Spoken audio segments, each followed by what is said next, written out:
안녕하세요. 활기찬 월요일이 밝았습니다. 월요일 출근길 주식시황 글로벌 스탁소 박상주입니다.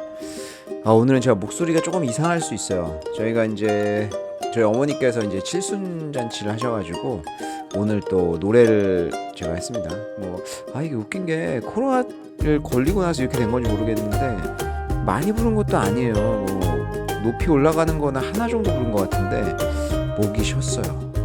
그래가지고 오늘 좀 크게 얘기도 못할 수도 있고 목소리가 조금 쉬었을 수도 있다. 이거를 좀 양해해 주시기 바랍니다. 먼저 지난주 참 파란만장했습니다. 지난주에 키워드를 하나 꼽자면 은행밖에 없었던 것 같아요. 생각나는 건 은행밖에 없습니다. 은행이 그냥 한 주 동안 주가를 나락 쥐락펴락 했는데 한번 볼까요? 그 경제 지표부터 조금 살펴보면은 지난주에 중국이 중요했던 경제 지표가 좀 있었는데 중국은 일반적으로 1월 달을 하고 2월 달에 경제 지표를 발표를 안 해요. 그 이유가 과거에 이제 다들 아시듯이 중국은 그 춘절, 우리나라로 설날이죠. 그 설날 연휴가 거의 한 달 정도가 됐습니다. 그랬던 이유가 뭐냐? 아무래도 이제 그 도시로 이제 그 노동자가 몰리는 것은 인지상정이죠. 어느 나라나 보면.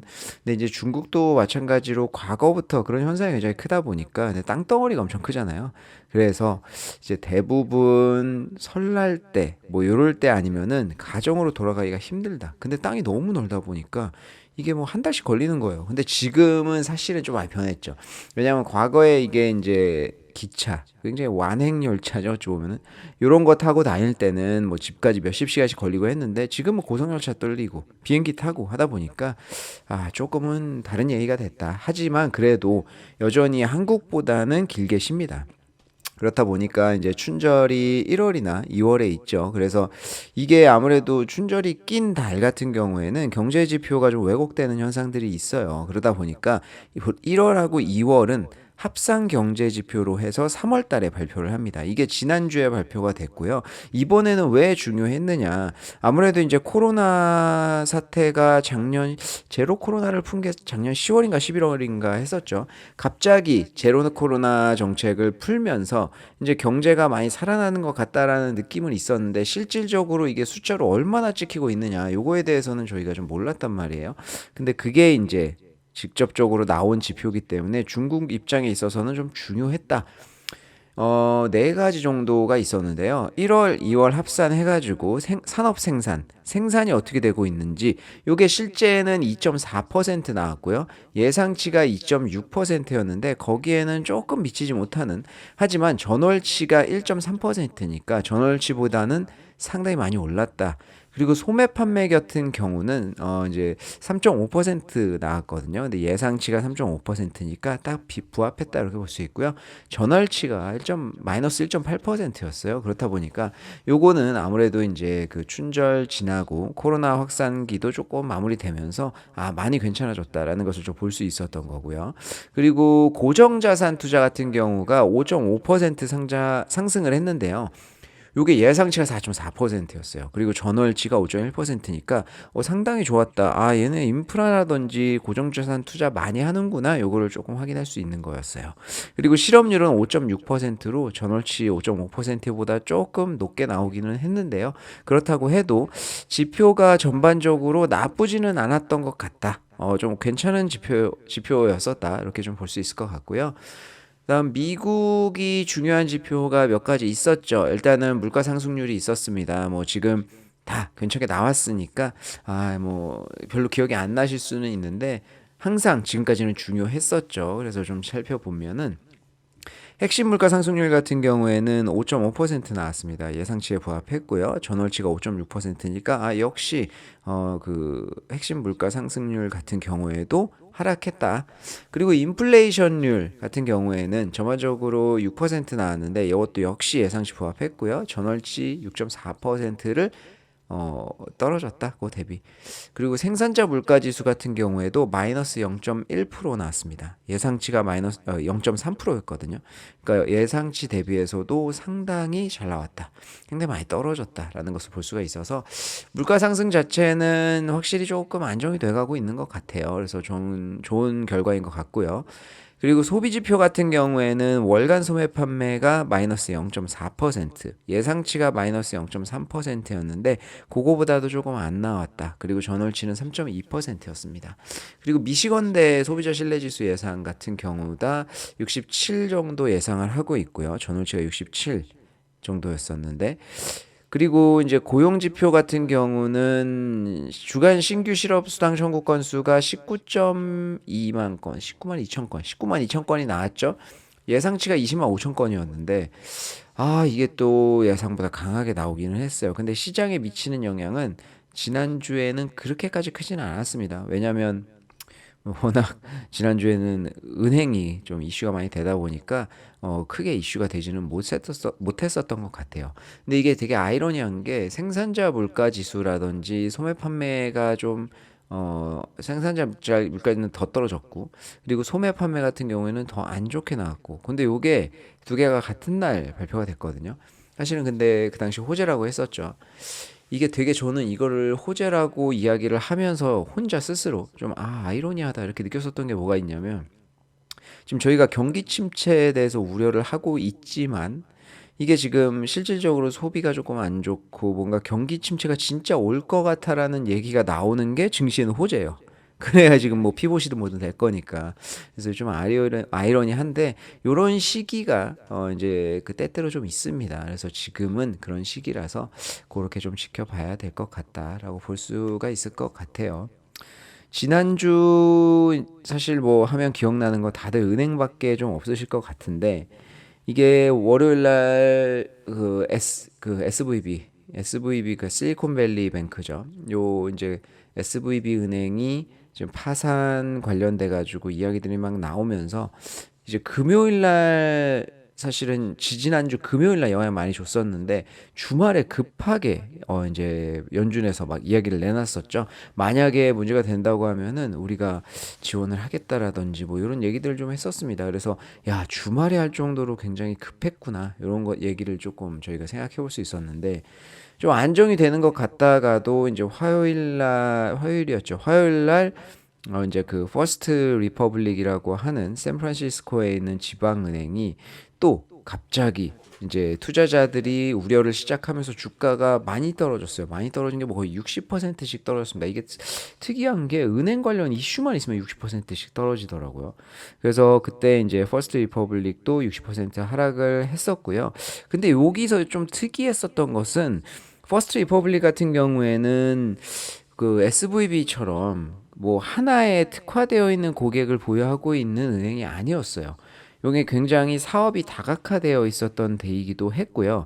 그 전 주말에 이제 연준하고 JP모건에서 유동성 공급 받았다 뭐 이렇게 발표를 해가지고 나쁘지는 않았었는데, 실질적으로 SVB라든지 뭐 일련의 은행 사태들이 발생을 하니까 여기도 야, 뭐 유동성 준다고 해도 뭐 이거 믿을 수 있는 거냐 뭐 이런 이제 우려들이 조금 작용을 하고, 뭐 나중에 주 후반에는 배당 같은 것도 이제 못 주겠다 뭐 이렇게 이야기를 하다 보니까 이슈가 되면서 주가가 사실 많이 흔들렸고요. 이제 그 장에도 영향을 굉장히 많이 줬습니다. 그리고 화요일뿐만이 아니라 전반적으로 이제 그 지난주에 좀 보였던 양상 중에 하나가 금리가 이제 2년물 금리가 특히 이제 아무래도 영향을 많이 받다 보니까 좀 민감도가 더 높죠. 그러다 보니까 2년물 금리가 뭐 급등과 급락을 반복을 한 주였어요. 그래서 화요일 날 이제 그 2년물 금리가 4.016%였었는데 이게 그걸로 마감을 했죠. 근데 그 지난주까지만 해도 5%대였거든요. 근데 4.016%까지 급락을 했습니다. 그러니까 사실은 이제 뭐 금리를 움직이는 요소들은 여러 개가 있다라고 생각을 해요. 근데 그 중에 하나가 또 이제 경기에 대한 우려 뭐 이런 것들이 있지 않겠습니까? 그래서 금리가 역전되는 것도 결국에는 장기적으로는 야, 좀 힘들 것 같다. 그래서 단기적으로가 더 괜찮을 것 같아서 그쪽이 또 금리가 높은 그런 상황도 좀 있는데 이게 갑자기 단기적으로도 안 좋을 것 같아. 뭐 이런 것들이 좀 작용을 했다라고도 볼 수가 있고 아니면은 이제 은행 사태들이 발생을 하니까 야, 이거 연준에서 동결하거나 이제 피봇을 할 수도 있겠다. 뭐 이런 이제 것들이 좀 선반영이 됐을 수도 있고 뭐 여러 가지 원인이 있겠지만 확실히 이렇게 급등하거나 급락하는 것들은 좋지는 않은 현상이다. 이렇게 좀 볼 수가 있을 것 같고요. 그리고 지난주에 제가 또 기억나는 게 이제 그 이번 주에 저희가 이제 연준의 금리 결정이 있지 않습니까?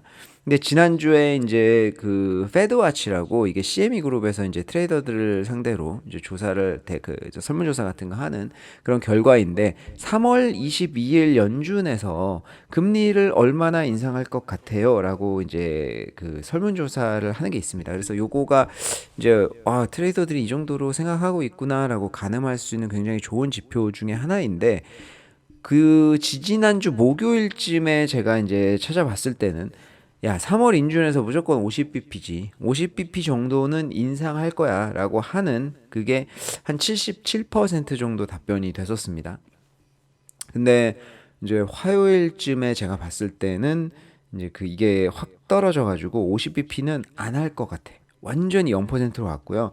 25bp 인상을 한다는 것이 한 67% 정도까지 됐던 것 같아요. 근데 이게 주 후반부로 갈수록 동결이나 많이 해도 25bp 정도 요 정도 할 것 같다라는 의견이 79% 정도까지 등장을 했습니다.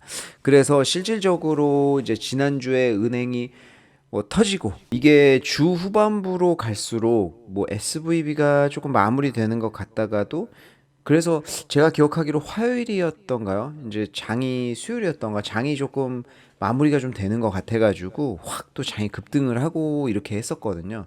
근데 이게 또 유럽에서 갑자기 크레딧 스위스의 리스크가 좀 부각이 됐어요. 크레딧 스위스 같은 경우에는 제가 기억하기로 작년부터 조금 이슈가 있었던 걸로 기억을 하는데 그 당시에 한국금감원에서 이제 크레딧 스위스에 익스포저가 있는 기관들 막 조사하고 막 이랬었거든요. 그래서 저도 막 지인한테 그 뭐 이런 거에 대해서 문의 받고 막 이랬었던 기억이 나가지고 크레딧 스위스가 조금 문제가 있었구나 이런 것들을 알고 있었는데 이게 크레딧 스위스가 올해 초에도 좀 유동성 위기를 겪었었고요. 이번에 그 당시에 이제 그 유상증자라든지 뭐 이런 여러 가지 이제 조치를 취하면서 사우디아라비아의 이제 그 사우디 국영은행이 이제 투자를 했던 비중이 9.9%까지 올랐었어요. 근데 뭐 내부적으로 뭐 본인들의 보통은 이제 10%가 그렇죠. 10%를 넘어가면은 좀 기관이라든지 큰 기관들은 사실은 규정상으로 좀 막고 있어요. 아무래도 이제 너무 지분이 커지는 것들 부담스럽고 하다 보니까. 그래서 규정상으로 10%를 넘어갈 수가 없기 때문에 우리가 더 이상 자금을 투자하기는 조금 힘들다. 뭐 이렇게 이제 그 회장이 얘기를 하면서 갑자기 이제 이슈가 불거졌었죠. 그래서 크레딧 스위스의 CDS, 그러니까 이제 부도를 점치는 이런 CDS 같은 경우에는 막 10% 갑자기 오르기도 하고 뭐 난리가 났었습니다. 그래서 주가 같은 경우에도 장중에 그때 유럽에서 한 30%까지 빠지다가 20 몇 퍼센트 하락으로 제가 마감을 한 걸로 기억을 하고요. 근데 그때 이제 미국장에도 막 영향을 주고 하다가 끝났어요. 근데 다음날 아침에 우리나라 시간으로 제가 기억하기로는 오전 점심시간 근처였나 뭐 이랬던 것 같은데 그때 이제 그 스위스 중앙은행에서 자금을 빌려주겠다 뭐 이렇게 이야기를 했습니다. 그 금액이 540억 달러인가? 그 55조 원 정도가 넘어갔던 것 같아요.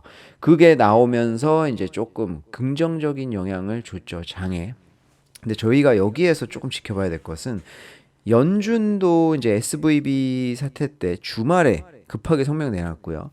크레딧 스위스 같은 경우에도 우리나라 점심시간 정도 되면은 사실 유럽은 새벽이거든요. 근데 새벽에 이런 것들을 발빠르게 내놨다는 것 자체가 굉장히 급했고 좀 예의주시하고 있구나라는 것을 저희가 좀 볼 수 있어가지고 아무래도 이런 것들은 좀 긍정적인 면이었었던 것 같아요. 그래서 이제 목요일 장이 좋았네. 저도 헷갈려요. 막 계속 왔다 갔다 장이 급등과 급락을 이제 왔다 갔다 하다 보니까.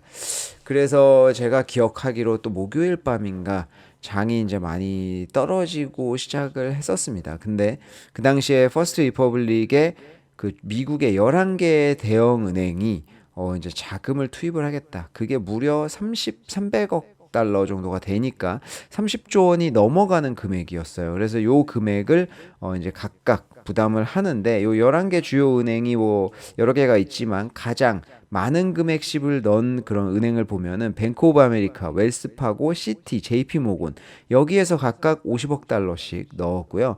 그리고 모건 스탠리, 골드만삭스가 25억 달러씩 넣습니다. 그래서 이 6개, 7개 되는 은행이 대부분의 자금을 넣었다라고 좀 볼 수가 있을 것 같아요.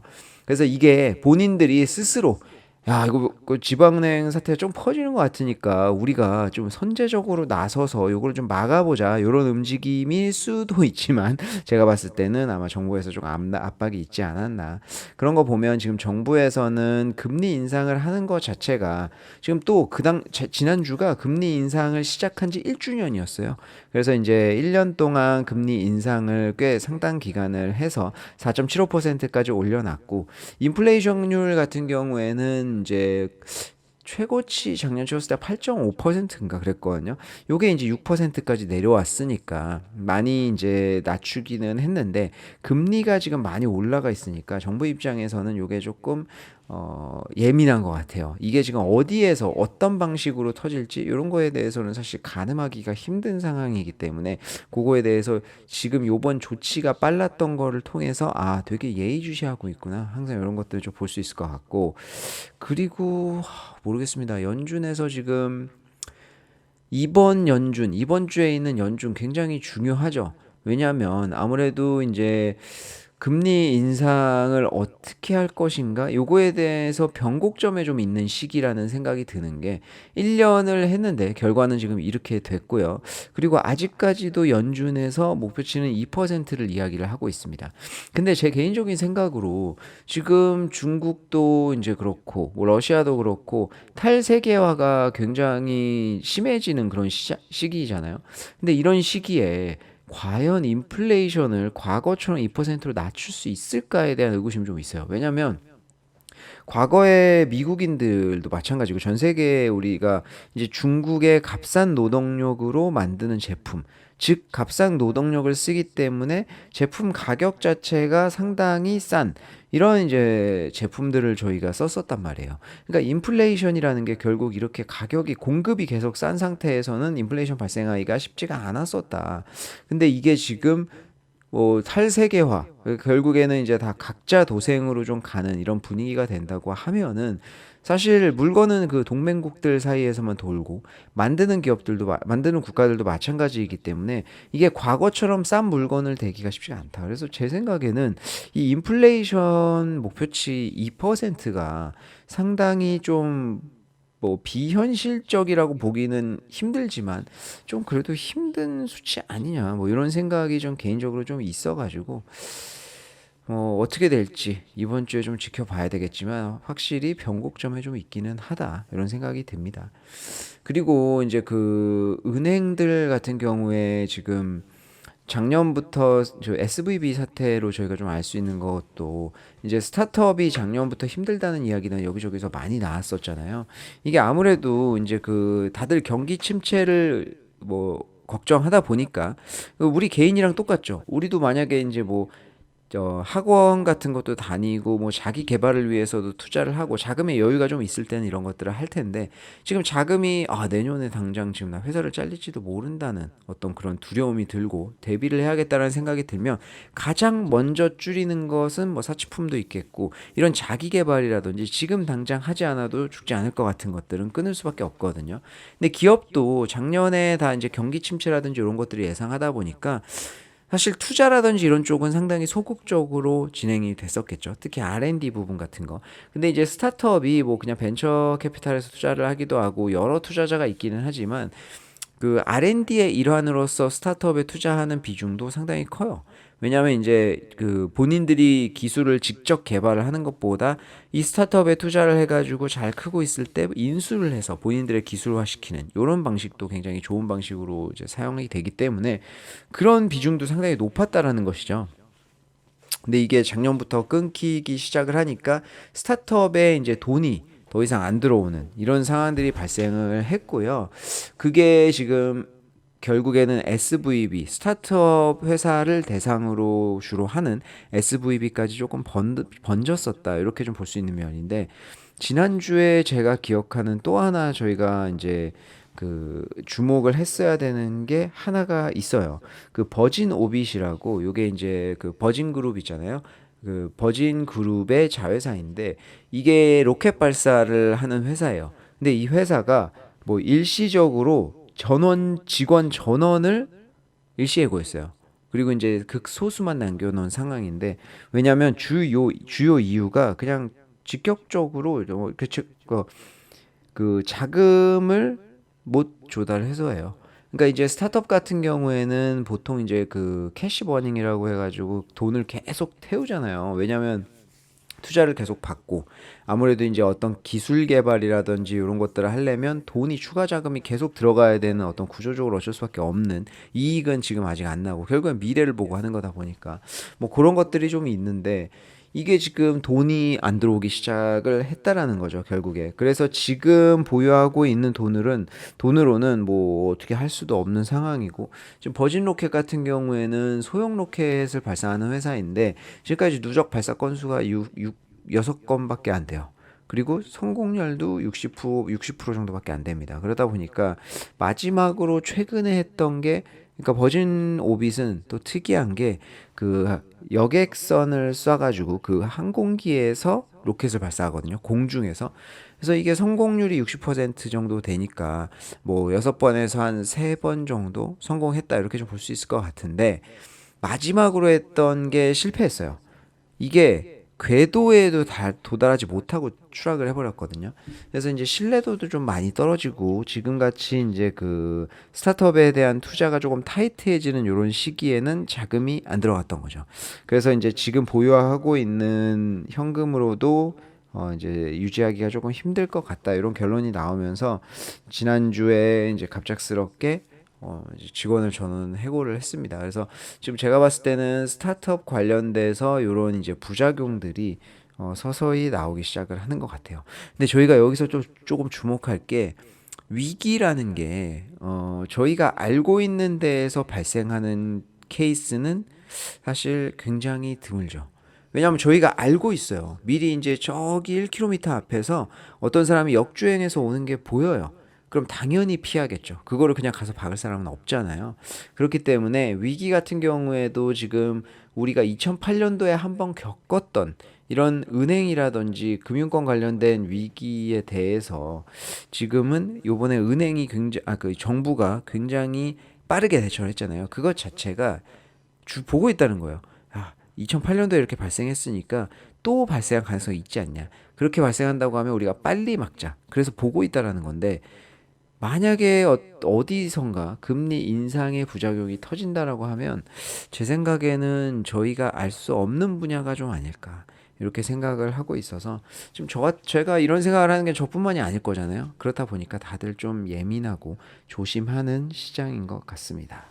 그래서 지난주에 요 정도가 조금 저한테 기억이 나고, 그리고 그 엣지라고 ETSY 요 종목인데, 이제 그 요거 종목은 그 핸드메이드 관련된 이제 제품 파는 플랫폼이에요. 그래서 굉장히 이제 북미 지역에 아무래도 이제 뭐 핸드메이드라든지 뭐 이런 것들, 뭐 거라지 세일 같은 것도 하고 뭐 그런 거 되게 특이한 거 많이 하잖아요. 그래서 벼룩 시장 이런 것도 좀 굉장히 많이 하는데, 그래서 이런 게 그 미국 북미 지역에서는 좀 관심이 많거든요. 그래서 이게 굉장히 코로나 때 붐을 타가지고 빨리 성장하던 기업이었었는데, 이번에 SVB가 발생을 딱 하고 그 주말에 판매자들에게 일시적으로 자금 인출을 중단했어요. 그래서 우리도 SVB 영향을 받았다, 직접적으로 좀 이야기를 했었거든요. 그래서 뭐 그것 때문에 엣지가 좀 힘들어지거나 이러지는 않겠지만, 제가 봤을 때 실질적으로 어느 정도 익스포저나 이런 것들이 있었기 때문에, 엣지도 그리고 스타트업이었었고요. 그러다 보니까 이런 사태들이 조금 발생하지 않았나 싶어가지고, 실질적으로 우리에게 너무 먼 일이다 이렇게 느껴지겠지만, 그렇지 않고 사실은 좀 가까이 있는 일들인 것 같다 라는 생각이 들었고, 제가 지난 주 후반에 그 런드리고 제가 많이 쓰는데 런드리고 같은 경우에도 가격 인상 한번 했거든요. 3월 들어서면서.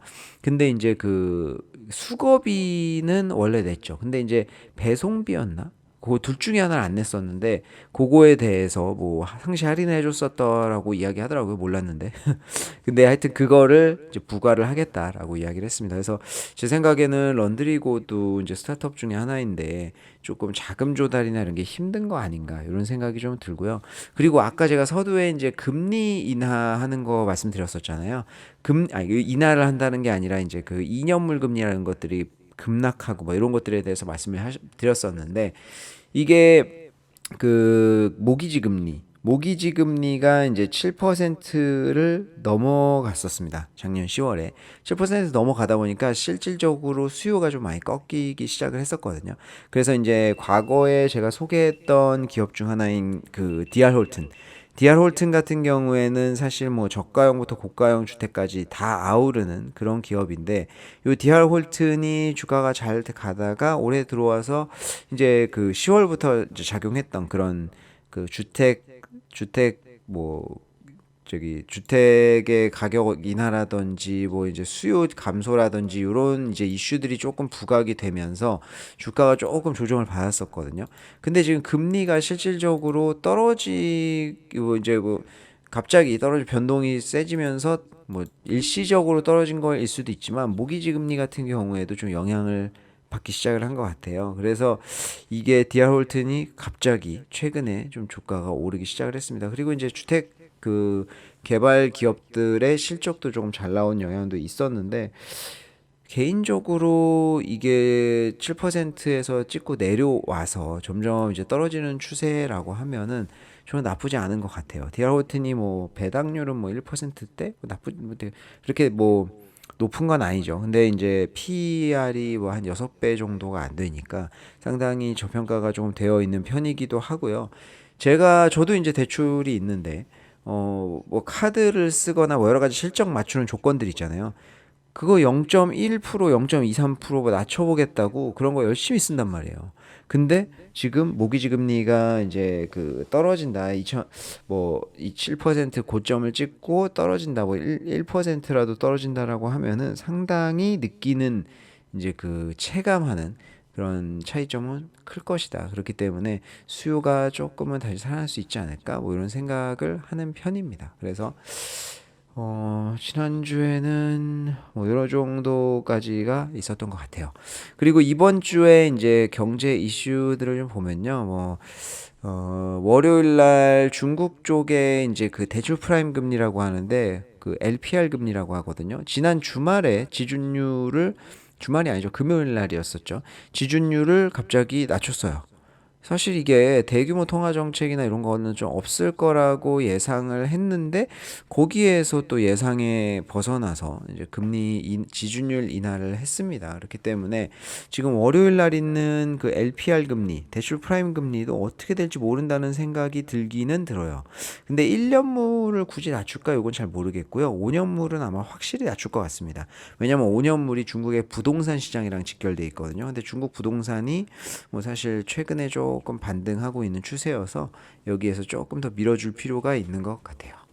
그리고 영국 같은 경우에 수요일 날 인플레이션이 발표가 있고요. 그리고 미국은 당연히 22일, 23일 날 이제 그 기준금리 결정하고 FOMC에서 경제 예측하면서 그 전까지는 아마 좀 눈치 보기가 있을 것 같고요. 발표하고 나면은 이제 거기에 따라서 장이 이제 변동이 좀 있을 것 같은데 이번 주는 아무래도 말씀드렸듯이 FOMC가 평소보다도 조금 더 중요할 것 같다. 그래서 다들 눈을 부릅뜨고 한번 지켜봐야 될 것 같습니다. 그리고 이제 마지막 금요일 날 내구재 주문 뭐 여기 산업 요새 어떤지 이런 거 좀 볼 수 있는 요 정도가 있을 것 같습니다.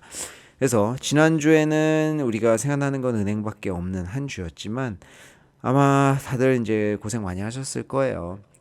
그리고 한국에서 TMF 그 ETF 이제 국채 3배짜리 이제 많이 투자를 하시는데 아마 최근에는 아까 말씀드렸듯이 금리가 급락하면서 조금 좋았던 것 같습니다. 그래서 그거를 투자하신 분들은 수익 좀 내셨을 것 같고요. 지난주가 비록 힘들었지만 이번 주 같은 경우에도 저희가 조금 힘을 내고 이제 한번 좋은 일이 좀 있기를 기대를 해보면 좋을 것 같고요. 금리 인상 관련돼서 제가 또 지켜보다가 한번 또 이슈가 생기면 뭐 릴스라든지 인스타그램이라든지 이런 거를 통해서 업데이트 하도록 하겠습니다. 자, 그럼 저는 이만 물러가도록 하고요. 이번 주도 다 같이 화이팅 하시기 바랍니다. 감사합니다.